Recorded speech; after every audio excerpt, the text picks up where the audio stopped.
तो जब भी हम कोई लैंग्वेज सीखते हैं सबसे पहले हम उसका अल्फ़ाबेट सीखते हैं। तो आज हम म्यूजिक सीख रहे हैं, म्यूजिक भी एक लैंग्वेज होती है। तो म्यूजिक थ्योरी में अल्फ़ाबेट नहीं बोलते हैं, म्यूजिक थ्योरी में नोट्स बोलते हैं। तो जैसे इंग्लिश में 26 लेटर्स होते हैं, वैसे ही म्यूजिक में 12 नोट्स होते हैं, 12 अल्फ़ाबेट होते हैं। तो क्या क्या होते हैं वो? A sharp, B C sharp, D sharp, E F sharp and G sharp. तो जो ये हैशटैग का साइन होता है इसको हम शार्प बोलते हैं, तो आप ये दिमाग में रखना। तो इन 12 नोट्स का हम अपने गिटार में प्ले कर सकते हैं। जैसे कि सबसे नीचे वाली स्ट्रिंग है वो ई स्ट्रिंग है, तो जैसे मैंने प्ले किया तो ई नोट का साउंड आया। ओके, तो अभी मैं फर्स्ट फ्रेट को प्रेस करूंगा एंड प्ले करूंगा, तो आप देख रहे होंगे साउंड चेंज हो गया। पहले मैंने ओपन बजाया, ये ई नोट का साउंड था। अब मैं फर्स्ट फ्रेट बजा रहा हूं, अभी साउंड चेंज हो गया। सेकंड फ्रेट बजाऊंगा तो दोबारा साउंड चेंज हो गया। तो साउंड चेंज होने का मतलब है कि नोट भी चेंज हो गया। पहले ओपन था ई, जब मैंने ओपन स्ट्रिंग बजाया ई था। अब मैंने फर्स्ट फ्रेट प्रेस किया तो अभी जो साउंड आ रहा है ये है एफ नोट का साउंड, क्योंकि ई के बाद एफ आता है। आपको वो म्यूजिकल सीरीज याद होगी, पहले ई था उसके बाद एफ आया। ओके, तो जैसे कि ई था इसके बाद एफ आ गया। अब सेकंड फ्रेट पे क्या होगा? F sharp, then G sharp, then A sharp, B C sharp, D sharp, E F sharp, G sharp, वो चलता रहेगा। वैसे ही सिमिलरली जैसे बी स्ट्रिंग है, बी स्ट्रिंग ओपन प्ले कर रहा हूं तो बी नोट का साउंड आ रहा है, लेकिन अगर फर्स्ट फ्रेट प्रेस करूंगा साउंड चेंज हो गया, तो मतलब नोट भी चेंज हो गया। तो बी के बाद क्या आता है म्यूजिकल सीरीज में? सी, तो ये सी नोट हो गया। देन सेकंड फ्रेट पे सी शार्प, थर्ड पे D, fourth D sharp, fifth E. तो ऐसे ही आप सारे स्ट्रिंग पे कर सकते हो। ओके, बस एक चीज़ ध्यान रखना कि जी शार्प के बाद दोबारा ए आ जाएगा, जैसे A B C D E F G, then G sharp and then उसके बाद दोबारा ए आ जाएगा। तो ये सर्कल में होता है ना, घूमता रहता है, खत्म नहीं होते। तो अब हम बात करेंगे स्केल्स के बारे में। तो स्केल्स क्या होते हैं? जो आपने बचपन सुना है कि सा रे गा मा पा धा नी सा, इसी को स्केल बोलते हैं। तो स्केल हमारे पास बहुत सारे टाइप्स के होते हैं, जैसे कि major scale, minor scale, fridge and dominant scale, pentatonic scale, different type of scale होते हैं। लेकिन जो आज हम बात करने वाले हैं वो है major scale and minor scale, क्योंकि यही दो स्केल ऐसे हैं जो बहुत कॉमन है। तो एक मेजर स्केल का फॉर्मूला होता है जो होता है root whole whole half whole whole whole half. तो रूट नोट का मतलब क्या होता है? तो जैसे कि हमारे पास 12 नोट्स हैं, A sharp, B C sharp, D sharp, E F sharp, G sharp. तो हमारे पास 12 मेजर स्केल होते हैं, जैसे कि A major scale, A sharp major scale, B major scale, C major scale, C sharp major scale. हम पे 12 major scale होते हैं। वैसे हमारे पास 12 माइनर स्केल भी होते हैं, A minor scale, A sharp minor scale, B minor scale, C minor scale, C sharp minor scale, 12 minor scale भी होते हैं। तो जैसे कि ए मेजर स्केल है, तो जो ए मेजर स्केल का रूट नोट होगा वो होगा ए, बी मेजर स्केल का जो रूट नोट होगा वो होगा बी, सी मेजर स्केल का जो रूट नोट होगा वो होगा सी शार्प मेजर स्केल का जो रूट नोट होगा वो होगा C sharp, F sharp major scale का जो रूट नोट होगा वो होगा एफ शार्प। ओके, तो रूट नोट का मतलब क्या होता है? जो स्केल का नेम होता है। अगर स्केल का नाम ए मेजर स्केल है तो उसका रूट नोट ए हो जाएगा, स्केल का नेम बी मेजर स्केल है तो उसका नोट बी हो जाएगा। तो अगर आप ए से ए शार्प पे जंप करते हो, मतलब पहले आपने ए बजाया फिर उसके बाद ए शार्प नोट बजाया, तो इसको बोलते हैं हाफ स्टेप। ओके, लेकिन अगर आपने ए के बाद डायरेक्टली बी बजा दिया तो उसको बोलते हैं होल स्टेप, कि आपने एक बीच वाले नोट को स्किप कर दिया। तो जैसे कि अगर आप डी से ई पे जाओगे, डी नोट से ई पे जाओगे तो वो हो जाएगा होल स्टेप। लेकिन अगर आप डी से डी शार्प जाओगे इसको बोलेंगे हाफ स्टेप। वैसे ही अगर आप जी नोट से, जी फॉर गोट से ए पे जाओगे तो उसको बोलेंगे होल स्टेप। अगर आप जी नोट से जी शार्प जाओगे इसको बोलेंगे हाफ स्टेप। तो अब हम बात करेंगे इसको गिटार में कैसे प्ले करना है। तो सपोज एफ मेजर स्केल है, तो जैसे मैंने आपको बताया कि एफ मेजर स्केल का रूट नोट कौन सा होगा? एफ होगा। जो स्केल का नेम होता है वही उसका रूट नोट होता है। तो एफ नोट कहाँ पे है? ई स्ट्रिंग पे। तो ई स्ट्रिंग पे एफ नोट कहाँ पे है? फर्स्ट फ्रेट पे, राइट। तो this is the root of the F major scale. तो ये रूट हो गया। रूट के बाद क्या आता है? डब्ल्यू। डब्ल्यू मतलब होल स्टेप, मतलब आपको एफ शार्प नहीं बजाना, आपको डायरेक्टली जी बजाना है, मतलब आपने एक फ्रेट को स्किप करना है। तो ये एफ हो गया, डायरेक्टली जी बजाइए। फिर ए, अगेन होल स्टेप आया था, है ना। तो रूट होल स्टेप। अब आएगा हमारा half step, that is a sharp, है ना। अभी हमने फ्रेट को स्किप नहीं किया। फिर आएगा whole step, again whole step and then half step. देख पा रहे हैं आप? पहले हमने क्या बजाया? F F G A sharp, C D E and F.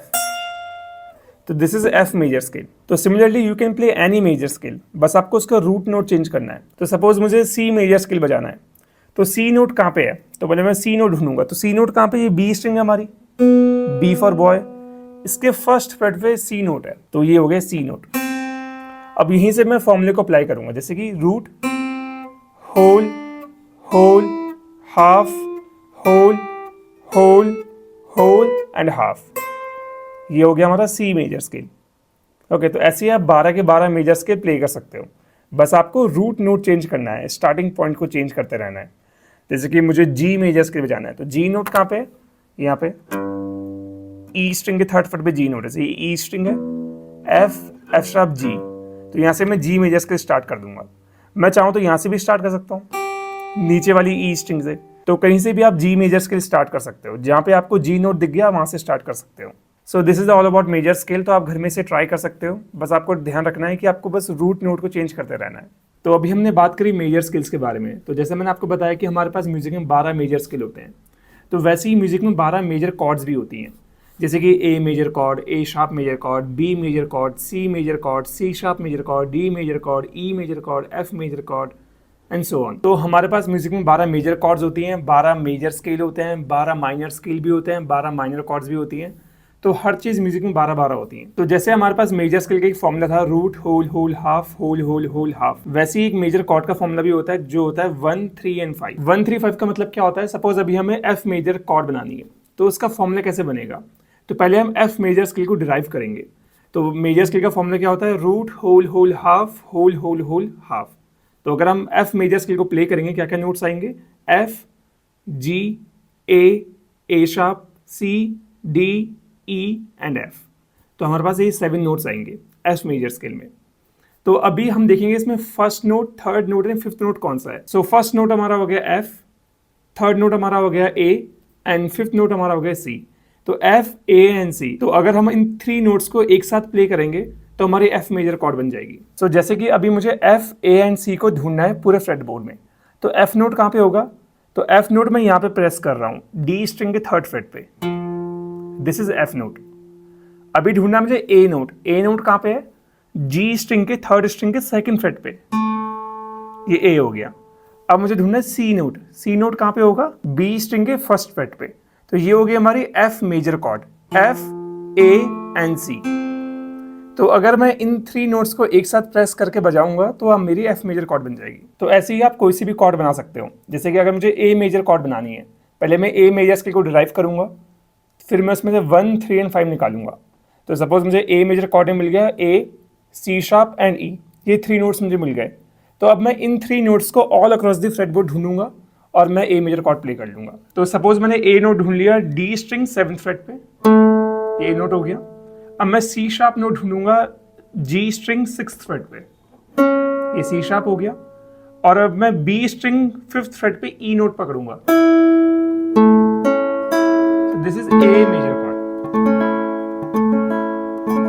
Okay, तो ए मेजर कॉर्ड मैं ऐसे ही बजा सकता हूं, ये भी ए मेजर कॉर्ड है, क्योंकि यहाँ पे भी मैं ए सी शार्प और ई नोट को पकड़ रहा हूँ। ऑर्डर मैटर नहीं करता, ऑर्डर कैसे भी कर सकते हो। जैसे कि इसमें मैंने क्या किया है, मैंने बी स्ट्रिंग पे ए नोट पकड़ा है, यहाँ पे मैंने ई नोट पकड़ा है इंडेक्स फिंगर पे, और मिडिल फिंगर पे मैंने सी शार्प नोट पकड़ा है। तो ए मेजर कॉर्ड आप बहुत डिफरेंट तरीकों से बजा सकते हो, क्योंकि हमारे पूरे फ्रेट बोर्ड में नोट्स घूम रहे हैं। ए सी शार्प और ई आप पूरे फ्रेट बोर्ड में कहीं भी ढूंढ सकते हो। तो अगर आपको एक कॉर्ड थ्योरी समझ आई है तो आपके लिए मेरे पास एक टेस्ट है। तो जी मेजर कॉर्ड का जो फॉर्मूला बनेगा वो आप कमेंट बॉक्स में देखिए, देखते हैं कितने लोग सही लिख पाएंगे। तो अभी तक हमने मेजर स्केल सीख लिया, मेजर कॉर्ड सीख ली, अब हम चलते हैं माइनर स्केल की तरफ। तो जो मेजर स्केल होता है, माइनर स्केल होता है, उसमें बहुत ही कम फर्क होता है, बहुत ज़्यादा कम फर्क। जैसे कि जो मेजर स्केल का फॉर्मूला होता है वो होता है root whole whole half whole whole whole half. अब वैसे ही माइनर स्केल का एक फॉर्मूला होता है, वो होता है root whole half whole whole half whole whole. तो रूट नोट का मतलब आपको पता ही है पहले से, हाफ स्टेप का मतलब ही पता ही है, होल स्टेप का मतलब आपको बता रखा है मैंने। तो आपको बस अब फॉर्मूले को अप्लाई करना है। सपोज अभी हमें एफ माइनर स्केल बजाना है, तो एफ माइनर स्केल प्ले करने के लिए आपको एफ नोट को प्ले करना है पहले, क्योंकि यही इसका रूट नोट है। तो ये एफ हो गया, इसके बाद होल स्टेप जी, फिर हाफ स्टेप जी शार्प, फिर होल स्टेप, ए शार्प, फिर होल स्टेप, सी, फिर हाफ स्टेप, सी शार्प, फिर होल स्टेप, डी शार्प, फिर होल स्टेप, एफ। तो this is F minor scale. तो ऐसे ही आप 12 के 12 माइनर स्केल प्ले कर सकते हो इस फॉर्मूले को यूज करके। तो अब हम बात करेंगे माइनर कॉर्ड्स के बारे में। तो जैसे हमने मेजर स्केल सीखा, मेजर कॉर्ड सीखी, फिर हमने माइनर स्केल सीखा, अब हम माइनर कॉर्ड सीख रहे हैं। तो जैसे हमारे पास 12 मेजर कॉर्ड होती है, वैसे ही हमारे पास 12 माइनर कॉर्ड भी होती है। जैसे A minor, A sharp minor, B minor, C sharp minor, 12 minor chords होती है। तो सपोज अभी हम एग्जांपल लेते हैं ए माइनर कॉर्ड का। तो मैंने आपको फॉर्मूला पहले बताया कॉर्ड का 1, 3 एंड 5। तो अभी हम पहले ए माइनर स्केल को डिराइव करेंगे। तो ए माइनर स्केल का जो रूट नोट होता है वो होता है ए। अब फॉर्मूला क्या होता है? Root whole half whole whole half whole whole. तो रूट हो गया ए, फिर होल स्टेप हो गया बी, फिर हाफ स्टेप हो गया सी, फिर होल स्टेप डी, फिर होल स्टेप ई, फिर हाफ स्टेप एफ, फिर whole step G and again whole step, last में ए बचेगा।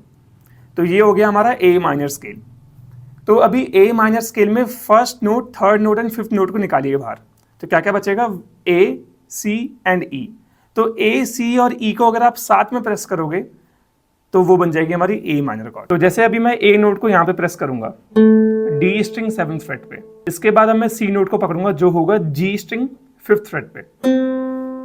अब बचा लास्ट नोट जो है ई। तो ई नोट को पकड़ूंगा बी स्ट्रिंग 5th फ्रेट पे। सो ये होगी माइनर कॉर्ड, ए माइनर कॉर्ड।